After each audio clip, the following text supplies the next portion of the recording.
Hello everybody, my name is Chris and this will be my spoiler review for the Marvels. Now I walk off this film happy, smiling, having a good time, and this film has a lot of entertaining value in it. I think the chemistry between the three main leads is one of the best things about this movie, and we will get to some of those awesome choreographed fight scenes. They are really creative and inventing, and everything punches were going down with the bodies were swapping, powers activated. I was just having a great time doing all of that. Now also, Iman Vellani was also a major highlight of this film. I think she really steals every scene she's in. She just really brought the film to another level for me because of her energetic energy. Now there are things that I think Marvel could have took the time to develop and tweak up, so it could have made the movie more better. Like at the beginning of the movie, once the power swapping thing start in the beginning of the film, I thought it was a bit jarring how the movie and the characters don't really stop to acknowledge what's happening or what is going on, and it made it like something weird because we got stuff like Carol Danvers, Monica Rambeau, Miss Marvel going from space to Earth, space to Earth, to Spain, and no one is like really even acknowledging this is a thing. And I thought the movie was going to lean in on that a little bit more into the power swapping gimmick and make it more like a vital plot point, but it's so brief and treated like a really secondary thing in the film. Now going to each of the characters here. Now let's start with Karen Danvers, Brie Larson. Now I think the film did a great job in making her like a better present on screen and having this great fantastic actual group dynamic. She was given so much to do here, not just because of the action scenes but also some emotional scenes, and make a real use of Brie Larson's performance here and capture that and appreciate that. But it also feels like there was a Captain Marvel movie that never showed us. We get a few flashbacks and just sentences to this mission that Carol Danvers went a long time ago, where she believed that the Kree world was being taken over by this AI entity they call the Supreme Intelligence in the movie. So Carol thought the best thing to do would be go to the planet and destroy the AI and free her people, when that AI was essentially keeping the world and planet running in a harmonious way, having her accidentally set like a ticking time bomb for the death of the Kree planet. And this is why she felt so guilty, and has forced herself to stay in space and trying to make right for what she did a long time ago. Like, okay, all that backstory is interesting, and it feels like that should have been like its own separate movie because it felt like a big side mission that needed to be fleshed out more. Now moving on to Miss Marvel, she has a real interesting arc here, and she had a lot of screen time there. It just really fascinates me every time she's on screen because she's just a fun character to watch, a character that I think most people can relate to or connect to when she finally meets Captain Marvel and is, going into the fan hype of meeting your heroes and getting all excited. The reality says in there. There's this colony of squirrels, they're about to die, and they can save everyone. And Miss Marvel is kind of a shock that Captain Marvel is going to let some of those squirrels die because she just can't save them. And touching on a lesson and Miss Marvel learning that as a hero it's hard to save everybody, and this is just one of the downsides of being the hero, and that was very nice throughout the movie. Next, Monica Rambeau. I felt that she was given the least to do to the very end of this movie, and was also giving a lot of lines about explaining things and just saying science was garbage, because there's so many times where they trying to figure out how to defeat the villain, how to see up this wormhole, and there's kind of a broken reality, and I was like, how do you know this? I understand you're a smart person, but you are making such a sure assumptions about an anomaly that is the first time that has ever happened, and you're like, I think I have the power to face that. And she said I can do this, and I think facing those stuff with her character would have been great for the movie, because a lot of the things it felt like she was for the first time doing it, but she was very sure how to fix the problem. Now, moving on to Samuel L. Jackson. Now, I love all of his scenes in this movie, but yes, his character felt very different from the character we saw a couple months ago in the Secret Invasion show. And I really enjoyed this live version of Nick Fury. I think he was just having a lot of fun, and it was giving a lot of cool and funny lines throughout the movie, especially with the Kamala Khan family. Now, when we get to like the most criticized scenes of the movie, there's two of them. And it's when they go to this planet the Carol Danvers has some history with, and I think we should have seen that whole backstory of her and the people at this planet.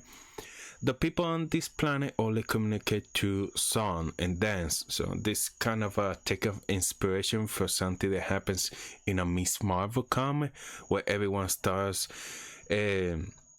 dancing like in a Bollywood film, and that's why a lot of the outfits they are inspired like Bollywood, and I enjoyed that scene. I thought it was funny and it was really good.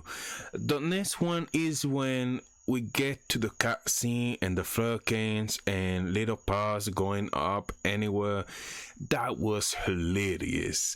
Tons of baby kittens and everybody in the crew get eaten by these baby kittens, so that's how they're going to sense those humans to Earth, because it saves us space in those shadows escapers. And the scene was shot like a horror movie, but also with some comedy in it, and I think they just make the scene a lot more fun, and it was a really great scene. I really enjoyed it, and the people in the theater that I saw was really having a great time watching that scene. Now, moving on to the villain, it's forgettable. Didn't feel like a threat at all, and Her mission of Dark Bane's mission here and what was at stake did feel somewhat interesting. You know, she's using portals and reality to kind of bring in materials to her planets that's dying. She goes to one planet for atmosphere, another for water, and then she's going to steal the Earth Sun. And I'm like, okay, that's kind of a cool idea, but it just doesn't get played out in a way that is very interesting. And it's just, I think the NCU has a real problems with their villains. Now, getting into the two post-credit scenes, and yes, I understand. The very first post-credit scene, people are going to start commenting that no, it's not post-credit scene. That's just the end of the Marvels, the way the Marvels ended, and we Miss Marvel, like after her conversation with Carol and leaving New York with her family, then she goes back to New York City to start recruiting people for her team, because that scene makes no sense to the relevant plot and what was happening throughout the movie. This being part of the ending of the Marvels didn't fit, but as a post-credit scene is great.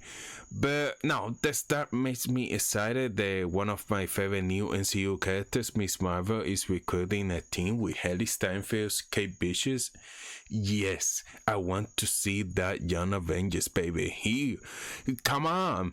Now, she mentions she's going to be part of the team herself, and we got Kate Bishop as the new Hawkeye, and she said, you know, Ant-Man had a daughter, so we're going to have her part of the team. That's 3 members of the Young Avengers. I'm sure there's more to come.